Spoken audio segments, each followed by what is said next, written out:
have risen from the ashes to school the masses. Hello everyone, welcome to another fine episode of the Scholars of Wrestling show. I am your guy behind the mic this week, Scholar Jeff, and alongside me this week is Scholar Tarek. How's it going, sir? I am very well, fool. Hello, people of the internet wrestling community and just in the internet in general. We all hope you had a great Thanksgiving. Very filling and very, well, tiring because, eating all the Thanksgiving food. Next thing you'll do, lay down on your couch, watch some football, and then take a nap. You want to know what my Thanksgiving day entailed? What did it entail? Well, I woke up to nothing. I didn't have to be up for anything. It was just a really refreshing morning. And I saw, oh boy, there's a new Art of Wrestling podcast with Colt Cabana. Oh. Let's see who the guest is. Oh boy, it's CM Punk. It wasn't just oh boy, it was just like, let's see who the guest is. Oh my god, it's CM Punk. So it's like, oh boy, now I get to hear what one of the greatest wrestlers of the current generation is doing.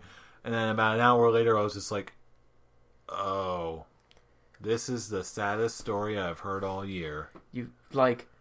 For all the people who just said, who responded to all this podcast saying he was nothing but just, crying out like a little girl. I'm just complaining about the business. My response, yeah, if you were in his shoes, wouldn't you be just as upset as he was? Oh yeah, there's so much going on just in the past 24 hours. The day we're taping this is only one day, 24 hours after the podcast was released, and oh boy. All I've got to say is, Scholar Brian, you must have picked the worst possible time to go on vacation. Prepping for the land of flowers, his family expedition to Florida. And go enjoy Disney. Go see NXT while you're down there. Do yourself a favor.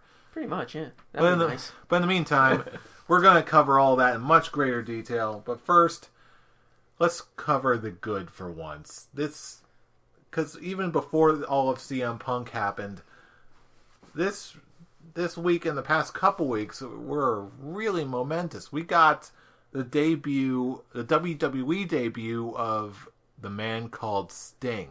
The icon. Woo! Yeah, which... Woo! Oh, man. At this particular moment in time, it is really difficult to give this the appropriate attention that it so richly deserves, because it just got so overshadowed with the CM Punk thing. But really, just let's all take a moment and think about this. Sting is officially a part of the WWE. He showed up at Survivor Series and gave the Scorpion Death Drop to Triple H. In what reality do you consider this a thing? This reality, fool. This reality, because it actually happened. Now he can drop that title of the greatest wrestler who never stepped foot in a WWE ring out the window, because, it's happened. He's entered in a WWE ring. He stood there for a good 2 minutes. The rest of us all watching on our laptops, TVs, whatnot, having a heart attack. Just like, oh my god, this is really happening? I wish it was his WCW theme, but it's Sting! My god, it is a beautiful sight. He's standing there. I can watch this all day, but for God's sake, man, do something! Yeah, that's really the worst. What does it say that the worst thing I can say about that match was just the huge pause in between when Sting came out and just a stare down between him and Triple H. It was kind of unnecessarily long. That's what she said. Oh, she's a whore. Anywho, just that entire main event, that has to be the most hype main event in such a long time. You want to talk about bad timing. Of all the pay-per-views that I'm not watching with you guys, that we're not all in the same room just watching it together, this had to have been the worst possible time. This was... I can only imagine... I don't know what it was like in your house or in Brian's house or wherever Brian was. I think he said he was going someplace else. Yeah, I was at my wife's family's house in Florida, just laying on the couch, headphones in my ears, watching it on my laptop. And at first, the whole thing was just like, oh my god, what's going on in the match? And then all of a sudden, oh my god, what's going on? Sting! I Heart feel attack. my chest bursting in excitement! Ugh! And the video of our friend Mike response to Sting coming, it really sums up everyone's reaction to Sting coming out.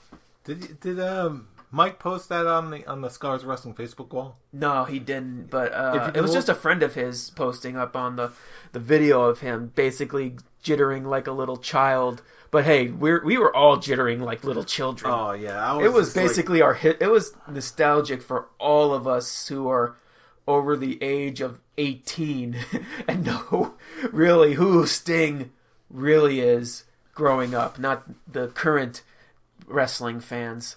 Oh man, and even just before Sting showed up, just Dolph Ziggler of all people turning into a one-man army. This was the best thing to happen to Dolph Ziggler since his World Heavyweight title cash-in. Oh, easily. After WrestleMania. Easily. He looks like the big hero now. And it was pushed, and John Cena was pushed aside for once in favor of Dolph Ziggler. Thank you. Just that for an odd that turn alone of events, though, is absolutely amazing. In a very odd turn of events, what happened?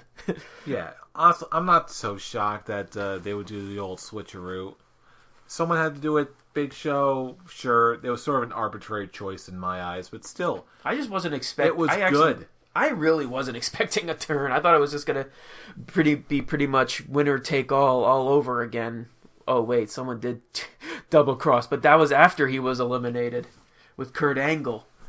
But in argument's sake, I think the winner take all is pretty much the biggest Survivor Series match. I don't think anything could top that one, at least for storyline purposes. For Triple H, it's definitely to keep power is one thing, but for WWF to be fighting WCW, ECW for dominant control, quotation marks, I think storyline purposes, that was the bigger Survivor Series match. Nah, that's actually kind of tough to say. I get what you're driving at, but it's given how weak the Invasion storyline was in general based on what it could be. I have a hard time agreeing with you just on those grounds alone.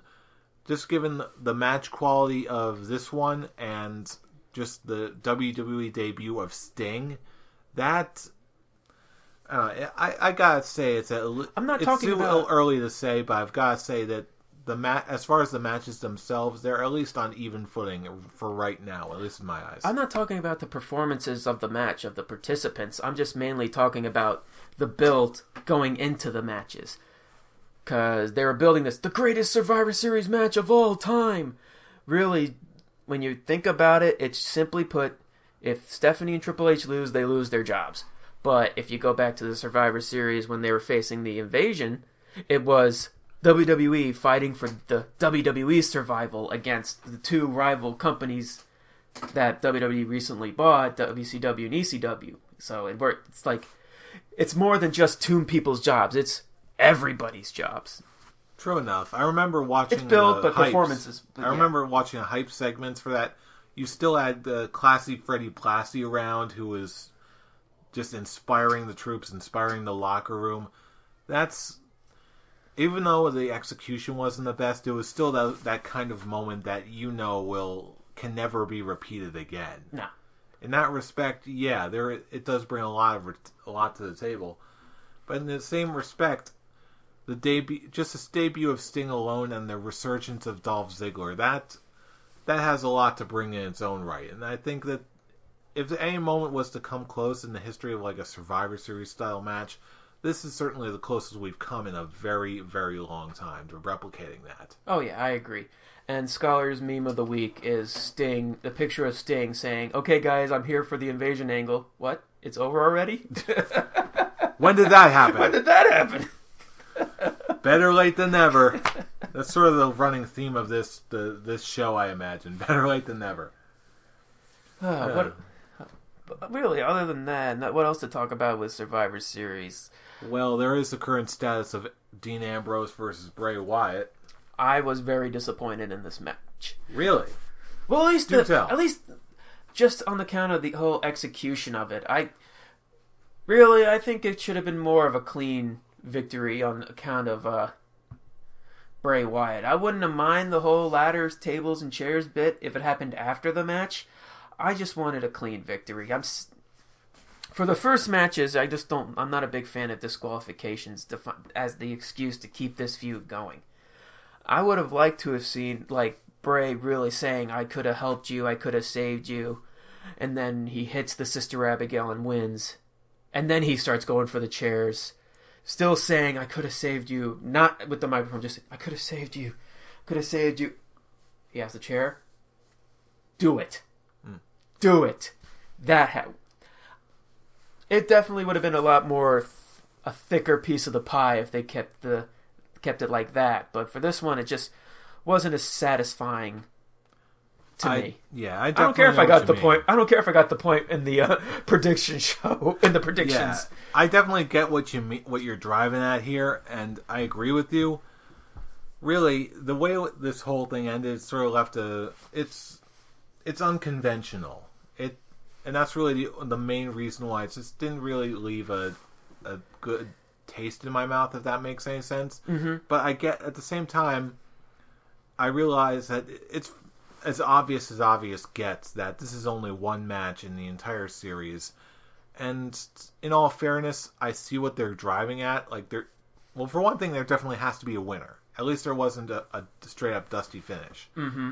With this, I get what they were driving at, the storyline and the execution. They're basically trying to pull a John Cena on Dean Ambrose right now.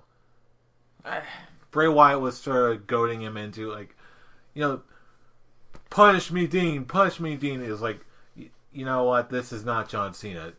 Dean Ambrose will beat the crap out of you, and he did, causing a disqualification.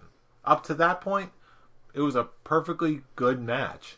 Oh, the match was great. I loved the match. I just was not a fan of the execution. Yeah, absolutely. But in my eyes, just because I got what they were driving at, the storytelling aspect definitely made up for the lackluster ending. Like the match itself was booked before the pay-per-view itself of Survivor Series was done.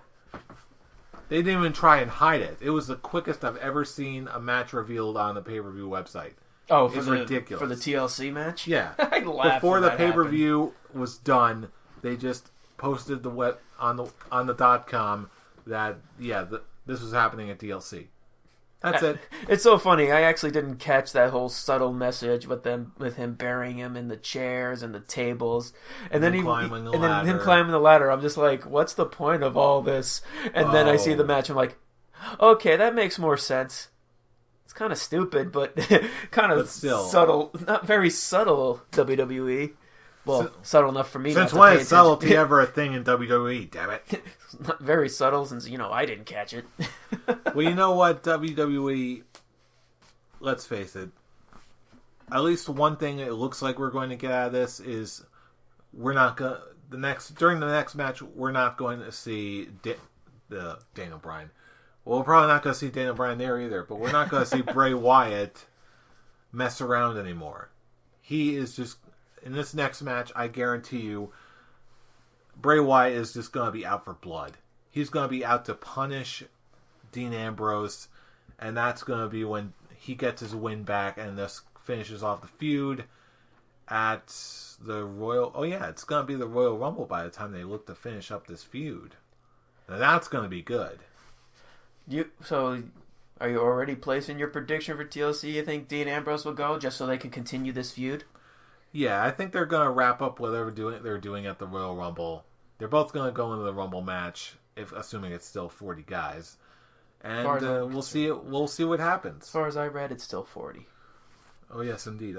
I really hope so. I love big Royal Rumble matches. I love the spectacle of it. Even though Alberto Del Rio won the last one, I still like Alberto Del Rio, especially with all the stuff coming out about him. Who are we kidding? We all know you're excited for 40 men just because you can add more points to the Royal Rumble game. For a second there, I thought you were just going to end it as, let's face it, you're just excited for 40 men. And just leave it there. No. No. Jay. What were you thinking? What are you trying to signal here? Thinking that you're trying to make a gay joke at my expense? No. Not that there's anything wrong with that. How long have we known each other? How long? Long enough to know that it's not outside the realm of possibility. For a gay joke? To you? Nah. You're right. We just joke about she's a whore. Pretty much, yeah. Speaking of she's a whore, let's talk about the exciting conclusion to Monday Night Raw. The return of the anonymous general manager. Which isn't really so anonymous, at least for me. I think this is a completely different anonymous Raw GM to Hornswoggle. It has to be. It really does. I'm going to say this right now. I think... Actually, before I reveal, do you have an idea on who it might be?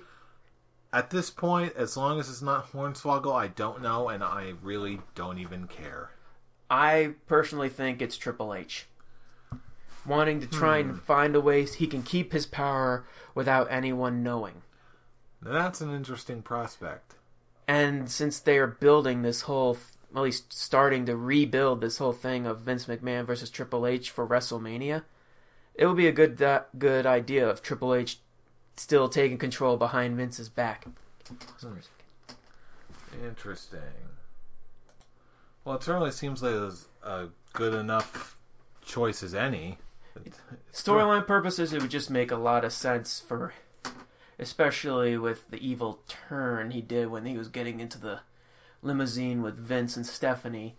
And I don't know if you thought this, but when after the whole anonymous Raw GM revealed himself, since I think it's Triple H, when the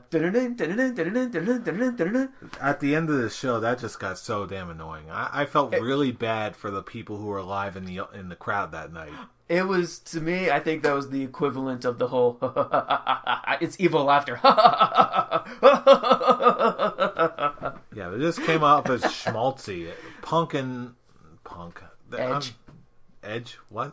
You know, Edge's feud with the laptop. I was actually meant to say Bryan and whoever else was in the ring at the time. It was Bryan and Cena, right? And Ziggler. Bryan Ziggler, okay. No, Bryan Cena and Ziggler. Bryan Cena and Ziggler, yeah. Because they just beat Seth Rollins and Joey Mercury and Jamie Noble. Oh man, my brain is mush. Brain is fried from the Thanksgiving feasts. And the CM Punks and the Hey and the Ho and Let's Go. But yeah, just everyone was looking around just absolutely dumbfounded as to what was going on. I loved the reaction. I thought was pure gold because they were just like, "Oh no, the anonymous Raw GM is back!" No, I'm just like, "Oh my god, this is the perfect way to keep Triple H as like the heel person in charge without anybody knowing." And I think it would be a brilliant reveal. And it's Triple H. She's always the one that's always the top heel reveal. He's the one in charge. We're running over Stone Cold. It was me, Austin. It was me all along. And who are we kidding? It was really Triple H that was the higher power for the Ministry of Darkness, not Vince McMahon. We can never move beyond the 90s, people. No, we can't, and it's hilarious. Oh, boy. But anyway, before we move on to the main event of this show, let's just bask in one last thing of happiness. Let's bask in the fact that Daniel Bryan is back on TV again. Is it a permanent thing, or is it just for this week?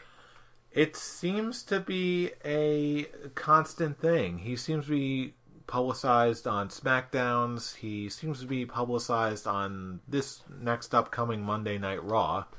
So I'm guessing they're pulling an instance where while he's still healing up his arms and his body, he's probably just going to be showing up and playing a temporary general manager role or just cutting promos on people just to keep him in the public eye, which makes sense, I suppose. I guess. At least it keeps him relatively close to his wife. Yeah. All right. And before we move on to the whole discussion with the CM Punk interview, let's just give the final ratings for Survivor Series and this past Raw. What would you give it? For Survivor Series, I cannot honestly in good conscience give the show anything less than a full beard. 4 out of 5 stars.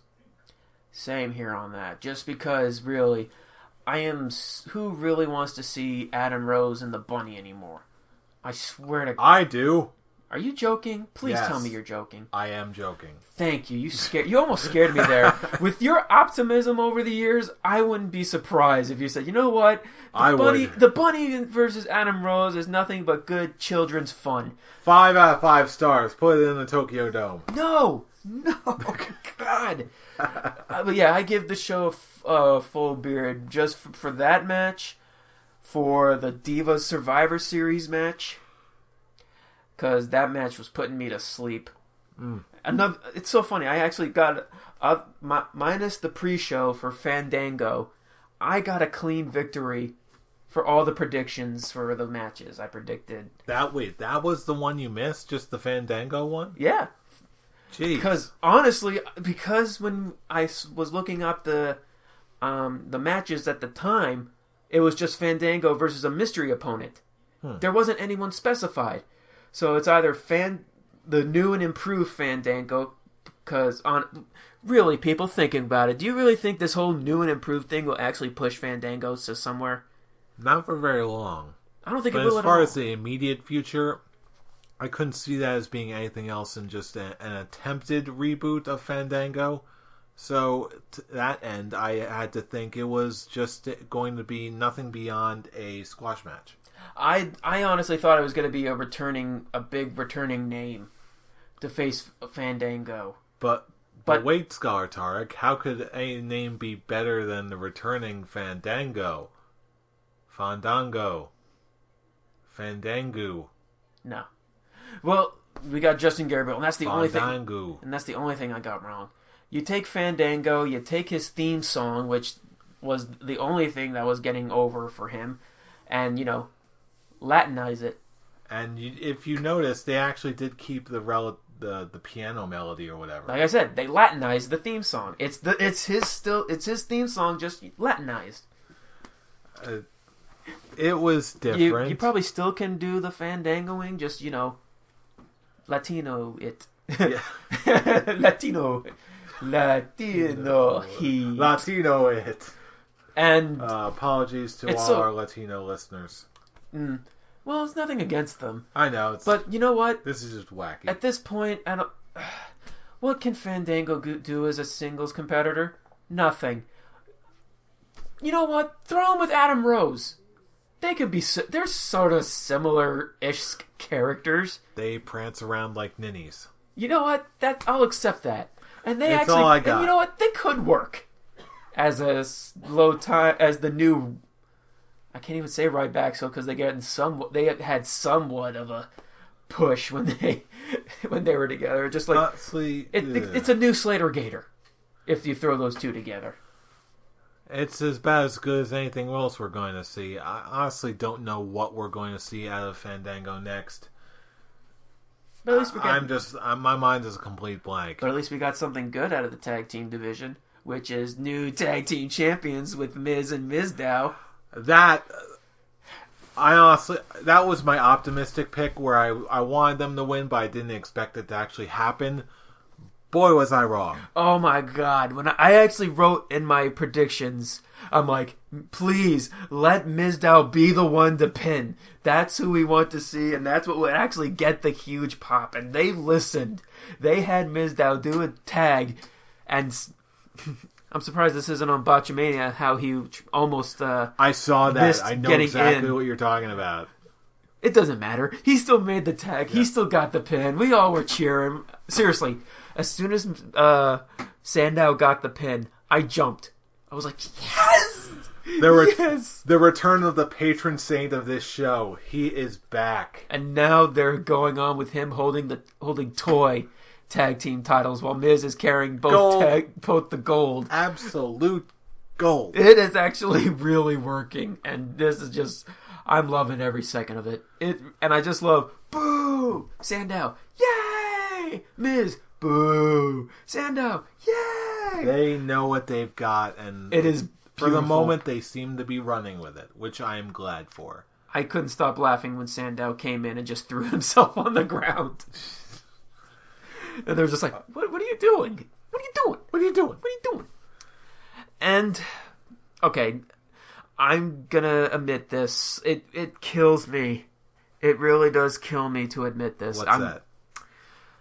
I'm now intrigued with AJ versus the Bella Twins. And you know what? I hate to say it too, but you're not alone. If Brian were here right now, he would be yelling, "The Eva Bella boobs conquered." Well, to be fair, they kind of did. Well, in my argument, it was AJ that got me intrigued. I was okay. I'm now no more of that voice. It was what AJ was saying the next night on Raw that got me intrigued, with how much she was saying that Brie was just as big a skank as Nikki, and talent is not sexually transmitted. Yes, and those two together, ironic coming from you, AJ. Those two combined doesn't make the good wrestler that AJ is. I'm like, yes, now you're starting to get some depth in this feud, and I'm actually enjoying it. What you need to do, what you need to do is take it one step further and personally attack Nikki like, oh, you had to sleep with the top face of the company to get where you're at, or Brie, you have to be trained by the second greatest face to get where you're at, where I'm just natural talent. Something to that extent. Just get some dig real hard to get the crowd on your side. And it's with AJ being the chaser and really attacking the quote top divas because of Total Divas. Only because of Total Divas and who they're together, who they're married and dating. The only reason that they're on top, and they can use that to get it's fuel for AJ to get at them, to really dig deep on this feud, to get us all intrigued. I think you just nailed it. That's just the idea of AJ chasing the title. That, I think, is the biggest catalyst behind all the hype behind this feud.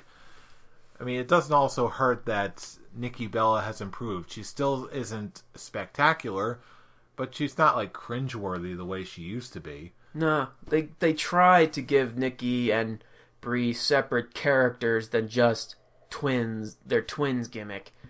Granted, it failed miserably because on the count that they can't act. If they actually could act, it would actually be, a little more. Maybe add something to it. But now that they gave them their own personalities,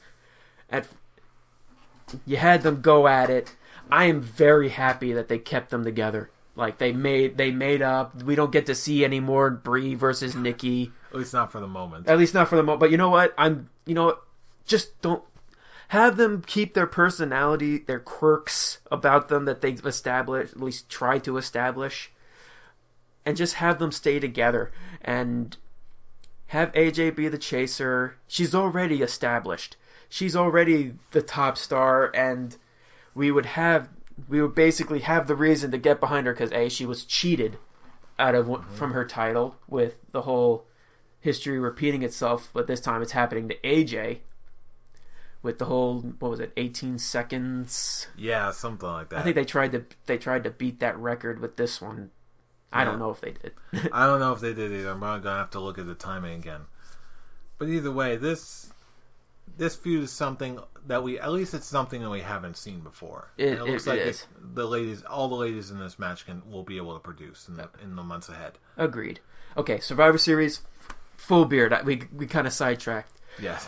Well, at least on that one. But for Raw, on the other hand, this is tougher for me to gauge. I admit this one's going to be a cop-out. I'm just going to give this a classic OT 3 out of 5, just because I don't know what other reaction or rating to give it. The match was just the Raw was just so all over the place. I don't really know any other way to classify it. This was Raw. I'm gonna have to give it a 2, a peach fuzz. I actually got very angry after this Raw. Why is that? Because they planted some certain things that they had for Survivor Series that they kind of just threw away. Well, like one thing... Oh, yeah. I'm yawning here. It's okay. One thing with Big Show turning heel, they start developing Eric Rowan versus Big Show feud coming. What happened to Eric Rowan versus Luke Harper? I get the impression that that's going to be more of a rivalry than a full-blown feud. Sort of like what they're doing now with Seth Rollins and Dean Ambrose. I had a talk with Brian about this. Actually, it was sort of stemming from what I said in my predictions. How I was so upset that Cesaro wasn't put in the match. How when Cesaro came out as the member and then revealed that he was just joking, actually pissed me off. I was angry. I'm like, oh my god, Cesaro's in! Cesaro's in! And not. Cesaro's playing the heel. And then they throw in Eric Rowan out of nowhere. It is completely left field. At least with Luke Harper, it's like him showing up. He's like, I'm a team player. And Brian said that they wanted to stem a Eric Rowan-Luke Harper feud. And I got that. Because he says it's Luke Harper now joining the Machine. Something that Bray Wyatt was teaching them not to be. Mm-hmm. And my response to that was, I can see that if they did something with it. Eric Rowan, the last time we saw Eric Rowan before he revealed himself as John Cena's teammate was him taking the stuffed grumpy cat. Mm-hmm. Nothing else. And he was just roaming around. At least, like, what I would like to have seen was Eric Rowan, like, immediately after Luke Harper wins the Intercontinental Championship, you see him celebrating with, like, the Authority or whoever was with him that when he won the title backstage. And then they bump into Eric Rowan. Rowan takes off the mask and just looks, and he's like, "You are the Machine," and walks away, leaving Luke Harper to think about that. It would have gave it would give Eric Rowan a reason to join Team Cena. At least with Cesaro, you had John Cena watching the match between him and Ryback, and he was into the match between both guys. Mm. It would have actually been an interesting idea, since Ryback throughout the whole thing was saying, "I'm a member of Team Ryback. I'm in it just for me. I'm a neutral party." And then all of a sudden he just joins in the blue. He's a hothead and he's an over hothead. That's really the only reason why they put him on the team. At least when you have Cesaro, it's a guy who people want to cheer for because he's so good. He has little charisma, which he can work. I would even dispute that, but it's just I would dispute that. It's where the WWE puts their focus. Yeah, but with like people can actually like I was gonna be happy if Cesaro actually joined the group, but instead they just give him a pre-show match with Jack Swagger and losing, and Jack Swagger hasn't been on TV in weeks. Yeah, that's just a blatant mishandling. Then again, we'll get into that before the show's up. But yeah, they're kind of dropping the whole Eric Rowan Luke Harper thing, which they could have built on that. Instead, they just had Big Show trying to apologize, and Eric Rowan was like, "I don't like bullies." I gotta believe just how brief everything was. This worked strictly because it was, at least the Survivor Series match, the Eric Rowan reveal only worked because of how completely out of left field it was. It was running on pure shock factor. There is no way that they're not going to revisit this feud down the line once Eric Rowan takes care of Big Show. But if that's the case, then they could have at least done something to show that they had something to begin with, other than just Luke Harper's joining with Team Authority, Eric Rowan's joining with Team Cena. They didn't build on anything. It wouldn't have because honestly, you want to know my honest opinion? It's because they don't have anything. Yeah. They don't think that far ahead.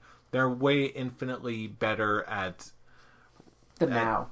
They're not even better at the now. They're better at going back into the past and retroactively and just retconning everything. They can't think far enough ahead to think about that kind of thing. It was like, okay, we needed some prize entrant. Let's just put in Eric Rowan. We got to do something with Cheap Mask Guy. Boom. And then I guarantee you that's all they were thinking. And then the whole Raw was built on the fact that Juan Kane was thrown as a concession guy. Everyone was in matches against each other. Speaking of which, I hated the fact that Mark Henry was eliminated so easily, like so quickly in the Survivor Series match. But whatever, it happened. It had to happen to somebody. But yeah, and the whole build was just for this whole prediction thing for Seth Rollins and his security versus John Cena and Ziggler. We all know everyone's going to pick Joey Mercury and Jamie Noble. What was the whole point of the whole fan voting thing? If we know what the outcome is going to be, even they knew what the outcome was going to be. That's the whole point. And it was just honestly just ridiculous how badly they were kind of shooting down Mercury and Noble. It's what happens on Raw from time to time, and this is that kind of moment where Raw loses all its points. And then Adam Rose and the Bunny still. Yeah. And there you go. And you had Larry the Cable Guy and Santino Marella. To be fair, I was just glad to see Santino again. He's great in those comedy roles, as he always has been. And Larry the Cable Guy, he did not overstay his welcome. Not knowing who Randy Macho Man Savage was? Yeah, then again, that's his gimmick. That's his character. I hope that's just a gimmick thing, because as soon as he's like, that's not his real voice. Like Randy Macho Man Savage and Larry the Cable Guy's like, who? I'm like, oh, please tell me that's just a joke. It is a joke. Number one, he's a comedian. Number two, it's been shown time and time again that that's just a gimmick and that's not his real voice. Just for promoting a unnecessary sequel to a cult classic movie that WWE Studios is releasing. You know, God, just thinking about how this whole thing with this Raw just really ticks me off. And the whole thing with Sergeant Slaughter with Rusev trying to do the Pledge of Allegiance just so they can rekindle this feud with Jack Swagger. Welcome to back to business as usual, fool. Oh, God. Yeah. Actually, really talking about this again, I actually am going to give it I want to give it a one step lower, but that's just because I'm getting frustrated and I'm just not thinking clearly, so I'm just going to stick with a peach fuzz from this past Raw. I really hope they do something this next week. Oh, they've got to. And you know what? My honest opinion at this point, they're going to have to go into serious damage control mode after the way things went this week, and I think we all know why. That's right. If you're listening to this show, that's no secret. CM Punk went on Colt Cabana's podcast this past week, not even a day before the time of this recording, and he told everything. He told why he left, all the circumstances behind it, all these in-depth details as to the inner workings of the WWE today, and holy crap, the doors blew off. Okay, I'm just gonna say, a very rare occasion that backstage news is gonna end. Yes, is gonna end the show. Backstage this news. Is the backstage news, and this is the big story that came out of this week. And even this, you can tell it's a big deal when it completely overshadows the WWE debut of Sting. That is huge. You don't get much bigger than that. Sting overshadows the awesomeness that Ziggler pulled, and CM Punk overshadows the debut of Sting. Oh man, it's a ripple effect. Oh, this is. But and yeah, I actually listened to the interview today, of the day of this recording, and man, this is just wow. You really feel bad for the guy. Just how much he was going through just for the company and how much they were shafting him. And there's just so much you can say about that. Just a quick recap real quickly. CM Punk was wrestling with a staph infection. Broken ribs, concussion, beat up knees. My God. And, it wasn't that he quit. It was just literally unable to continue. And then he didn't quit. He got fired when it was handed his paper. He was FedExed his termination papers on his wedding day. Wow. Stone cold WWE, and not even in a good way. That's just stone cold. I honestly think it's more Triple H pulling that bit with I would termination not be papers shocked. More than Vince. Because really, when he was saying that Vince was crying and giving him a hug goodbye, I actually feel like he was kind of... Yeah, and he even tried to extend the olive branch and say, "Hey, buddy, you coming back?" Like, no, Vince, I'm still hurt. I'm still tired. And he kept saying over and over, "This is not a rant against WWE," and it's just It's what happened at the time. What happened to him at the time, exactly. And, yeah, I don't think of it as a rant. It's just, he was just saying what was going on. And makes me respect him a whole lot more. And really, his WrestleMania main event was his match with Taker. And I'm not just saying that because I was there. It was even just the whole build. Even if I didn't go, it was the whole build. Two of my favorite wrestlers, The Undertaker and CM Punk, actually having a match against each other at WrestleMania. And the build to it was pure gold. Even if CM Punk didn't want to be a heel, which he made clear, he didn't want to be a bad guy because his paycheck would be cut in half. Makes perfect sense. John Cena royalties. Well, in this case, it was more The Rock, since The Rock wanted to face a bad guy. Well, no, when I'm saying that, I mean, when I say John Cena royalties, I'm talking about the face. Like, the faces always move more T-shirts. Oh yeah, well yeah, he's the only one. It's all about the money. He's the only one that's sold more than John Cena, which is more awesome. WWE should have begging him like, you are the savior of WWE. And just from all the stories of Vince not wanting to do the whole sponsors and then allowing Brock to do it, it's understandable for Brock because, he came in with the sponsors. Yeah, that made sense to me. It made sense, but what CM Punk was saying made sense too if he wanted to get more, what's the word, more people looking in on the product. And then the whole, him wanting to go into, in UFC to come out with, what's his name? Oh, he said it. Oh, why did I want to say Chael Sonnen, but I'm not sure if that's true. I don't remember. And then and Vince said no, and then Triple H comes out with Floyd Mayweather. There's a hard time I have believing that there isn't a lot of pettiness going on between Triple H and CM Punk. I mean, there's just signs everywhere. And even then, I was even mentioning this to you before, right before we were about to record. Not even a few hours beforehand, there was just released a report from the Wrestling Observer. I think Brian Alvarez posted something where, according to his contacts, the CM Punk podcast is all over the place in the back of the WWE. Even the people who were not big fans of CM Punk, thought was a whiner complainer, just about everyone loved it and they appreciated what he said because it needed to be said. And just regarding the corporate environment, we all wanted to hear what he had to say, why he left, more details on, because we were all speculating it was because the man was beat up, he couldn't go on, the whole drive. It's more than just him not liking where he was storyline wise, even though that is a part of it. Because he should have been in main events.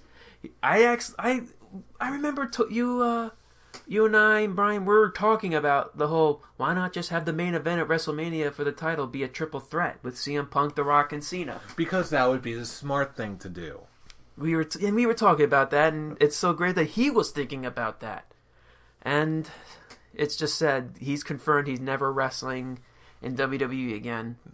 Not surprising, even though if he ever were to come back, have it be a backstage thing. Have him be a creative consultant, because you know what? Some of the stuff... I don't even think it's going to come that... It's not going to come down to that, but if he ever... It's now looking if he ever were to come back, have him be just a creative consultant. Have him work with some characters and storylines, which... Why not? I don't understand. Because he's still very healthy at this point. If he's away for that long and gets his body and mind right, he can. I'm convinced he can still do it again, or at least for a little while. But even at this point, the reactions backstage were just mind-boggling. It was very... Yeah, Vince McMahon said he was upset that it all went down that way, but he wasn't like absolutely furious. The absolutely furious one was Triple H. Yeah, just from how it goes. He was just beside himself. And CM Punk put it best himself. He should have been put over when their first time going. And what's this one going to do? It was a waste. What is this one match that they were going to have at WrestleMania coming up going to do? Zilch. Exactly. Especially now since, one thing, he's beat up, and B, where was CM Punk storyline-wise? All he was doing was losing to the part-timers, which he was talking about. Yeah. He lost to Brock. He's gone the next night. He loses to Taker. He's gone the next night. He loses to Rock. He's gone the next night. All his booking decisions you can tell they weren't made out of ego. They all made sense. And they were all things that we have heard through the dirt sheets, or the dirt sheets were given validity. That's how scary that is. Mm-hmm. And just this entire thing, and especially the stuff with the staph infection, where he could have died. Yeah, that was the scary part. As soon as he said that the doctor he went to after he left said that he could have died from this, blew my mind. I'm like, oh my god. If CM Punk stayed, he would have been killed. He would have just ended up dead. And I figured, you know what? Maybe it was just a one-off thing. And then, again, I listened to this podcast, this interview, about 3 times. The more I thought about it, the more I realized, you know what? This was nowhere near the first time this has happened. This has happened several times. If you remember, the same thing has happened to Hardcore Holly. He got a staph infection in his arm. Mm-hmm. He nearly had to have his arm chopped off. Stone Cold Steve Austin, before one of the WrestleManias, collapsed backstage due to exhaustion, just because of the schedule. And also, Eddie Guerrero, he died from exhaustion just due to heart failure. All these reports just kept saying as soon as he came back, he was all high energy when he was behind the cameras, but as soon as he came back through the curtain, he just collapsed.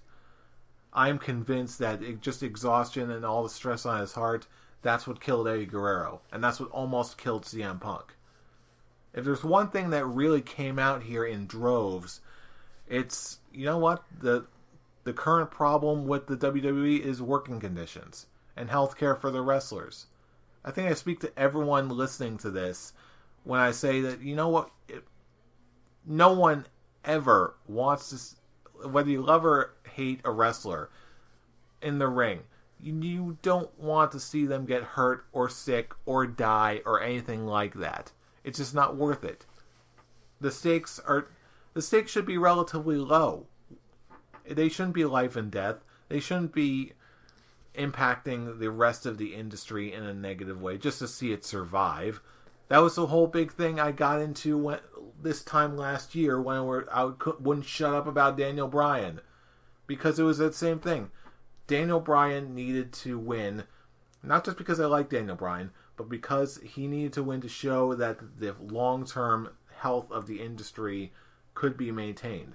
That the door was open for the best independent talent in the world to go to WWE, and they could constantly guarantee that influx of top-level independent talent, and just the door was open. And it wasn't shut, dude, and basically it wasn't Vinnie Mac himself holding a key. If you were a vanilla midget, you just weren't, you didn't belong.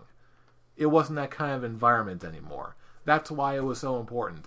Now, I look at this situation, it just seems like it's a couple things have changed, but for the most part, the hierarchy of WWE has remained unchanged, and there's still way too much wrong.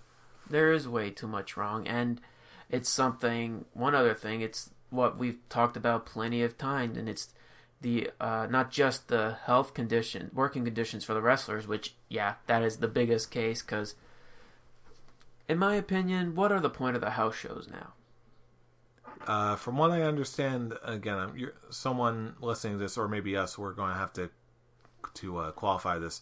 House shows are one of the biggest source of revenue streams outside, just for the WWE and for the wrestlers themselves. Most of them, I think all of them, get paid per appearance. And since they do all these things, they are actually a big source of revenue for everyone involved. All right, okay. Because from what everything's going with, how people are still continuously beat up from the normal televised shows, and how they want to avoid the house shows as much as possible because they want to rest up. and just relax their muscles, relax their bodies. Just, oh boy, if you're going to keep pushing these guys to the limit to where it's going to eventually kill these guys. You need to cut down on that then. Yeah, this is definitely, at the very least, there is no way this is going to go unignored. Everyone knows about it. Everyone's talking about it.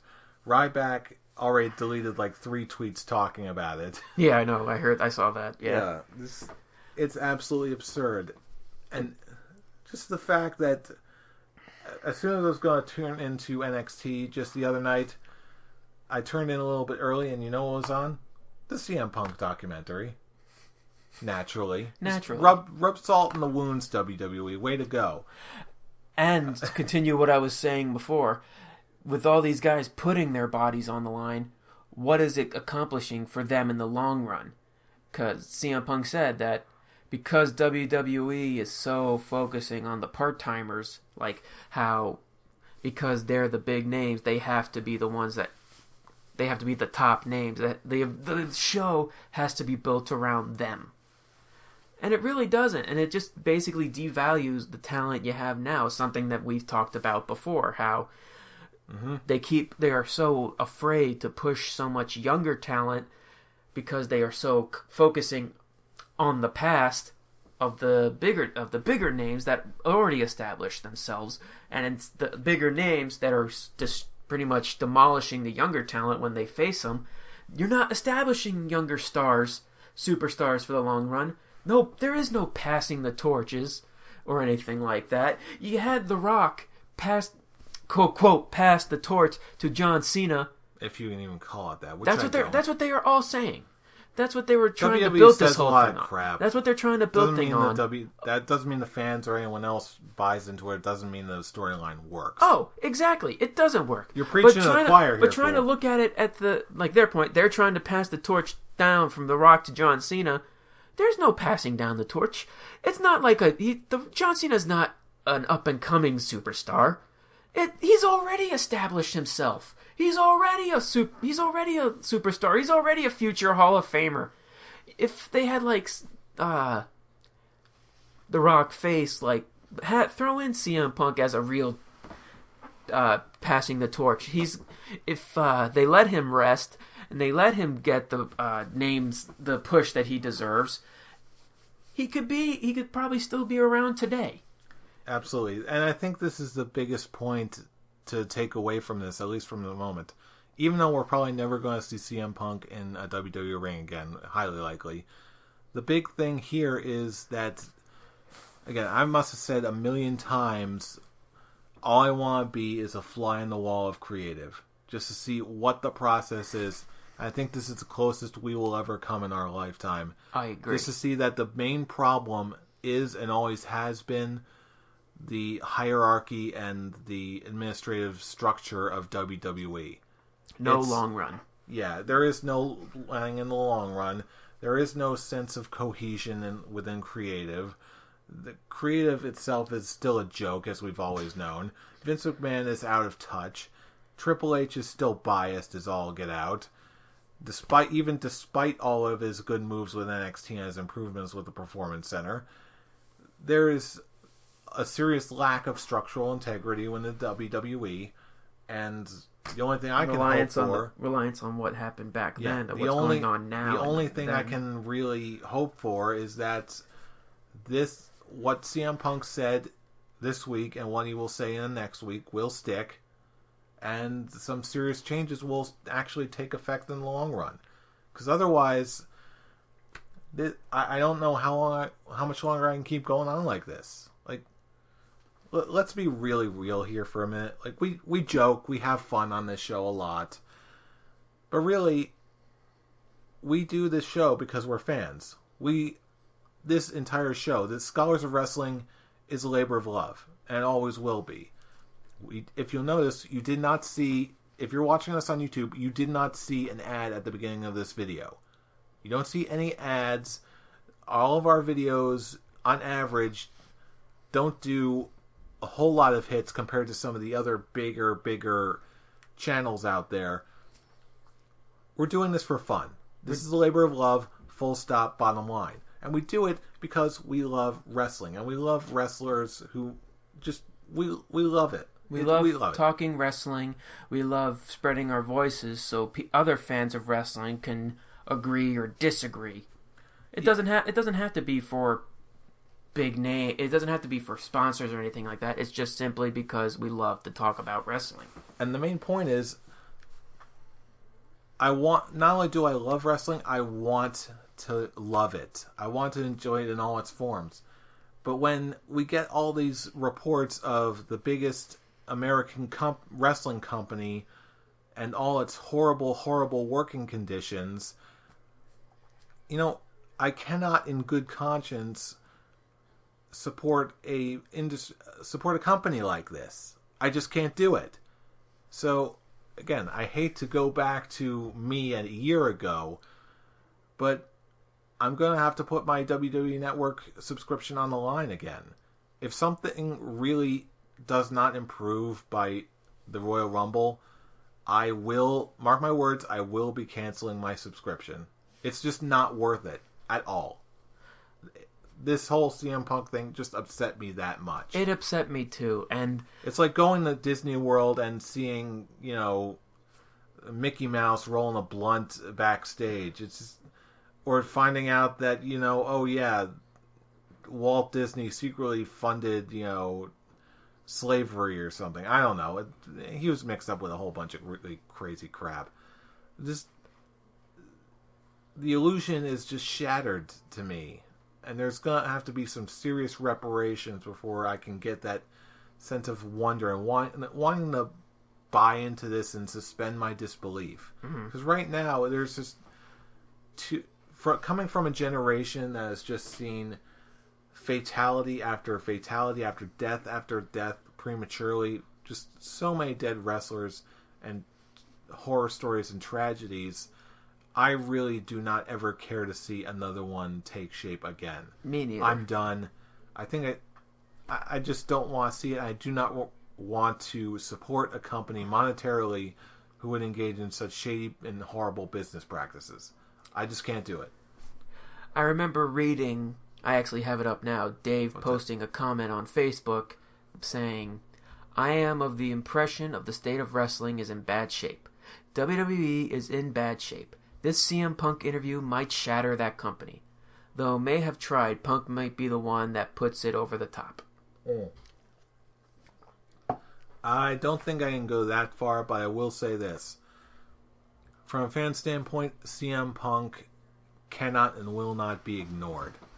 His comments do matter, and especially now that he's going to get a follow-up podcast where everyone can send in questions to Colt Cabana's podcast next week. Oh, I'm definitely sending something. That is going to be absolutely insane. I'm definitely sending in something. Yeah, I don't know if it'll be read on the show.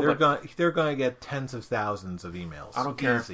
I don't care if it gets read or not. I'm just gonna simply ask a question that pops in my mind and basically thank CM Punk for giving me the greatest WrestleMania match that I'll ever see. Yes, this next week is going to be absolutely mind-boggling. And again, I'm just going to close with this, since I feel like I could talk about this for a while, and I just feel like I'm going to burn out if I don't take a break for a while. It was also announced before the CM Punk podcast went up that Vince McMahon is going to be on Stone Cold Steve Austin's podcast. Yeah. On Monday. Yeah, I remember. I heard that. They, advertised it so much on Survivor Series. Yeah. So here's my question. Will they take the route of not addressing it and just making it come across as, try and spin it as a edgy, no-holds-barred podcast? Because really, at this point, you can't have that kind of podcast and not address the CM Punk incident. Not from this proximity. Or are they going to go full bore and actually address it or say something? Even though they're probably just going to give like a very diplomatic, professional answer. Are they going to address it or not? I don't think they are. I just have this feeling that they're just going to keep ignoring it. They've been ignoring it for so long, and hell, even Punk said that he's been keeping his mouth shut. And WWE is the one that's kind of making the jabs at Punk. From Paul Heyman coming out to his music in Chicago to calling him a quitter. A quieter by his... Or quieter by what he said. That was a great line. That was fun. But I personally don't think they're going to address it. Yeah. I would like to see them address it, especially since Stone Cold is his own guy. And it's his show. It's not a WWE brand show. Yeah, I think it's really going to come down to who is producing this particular episode or this particular show. Because they did say... They didn't officially call it the Steve Austin Show, which is actually the name of his podcast. All they said was a Stone Cold podcast. Yeah. Which makes me think this is probably going to be WWE produced and regulated. I really hope not. That scares me. And you know what? Even if it is, to me, that's okay. If only for the reason that this is making so much noise that no one is going to... anywhere is going to be able to ignore this. It's going to be completely impossible. They have no choice but to know. I hope so. Yeah. So, are you going to try and send in a question to the... I want Colt to. Cabana I'm show? just looking for the right question to ask. That's pretty much what I have to do. Yeah. But in the meantime, I feel like we could talk about this all night. I'm starting to wind down. But you know what? I know the rest of the internet is just getting started. So, you know what? If you're listening to this episode, what do you think? Leave us a comment on this video below. Send us a like. Subscribe if you want to our channel. If you want more, I know there's going to be plenty more discussion on this. You can also like our Facebook page, The Scholars of Wrestling Show. Find us there. And just get more updates and free content to your Facebook wall as it happens. And be sure to check on our Facebook page soon. Brian's going to post a douche's take from the Survivor Series review to the whole CM Punk interview. Finally read what he has to say about this, and he may continue this discussion from when he comes back from Florida. Oh yeah, the CM Punk saga is at this point is nowhere near over. As much as he wants it to be over, I remember him simply saying, "I don't want to talk about CM Punk anymore." But now he has no choice. Yeah, I don't think the wrestling world as a whole has any choice. But for now, we're done. For now, we're going to leave the rest of the conversation up to you, Mr. Cabana. We wait with eager ears to hear what you've got to say next. Same thing with you, Mr. Punk. Thanks for memories. Bring it on. Tell us what you got. We can't wait to see more. In the meantime, for everyone else, we are the Scholars of Wrestling, and you have just been schooled. You're welcome. Let's go watch some CM Punk matches and cry. Let's watch CM Punk versus Taker and basically think of...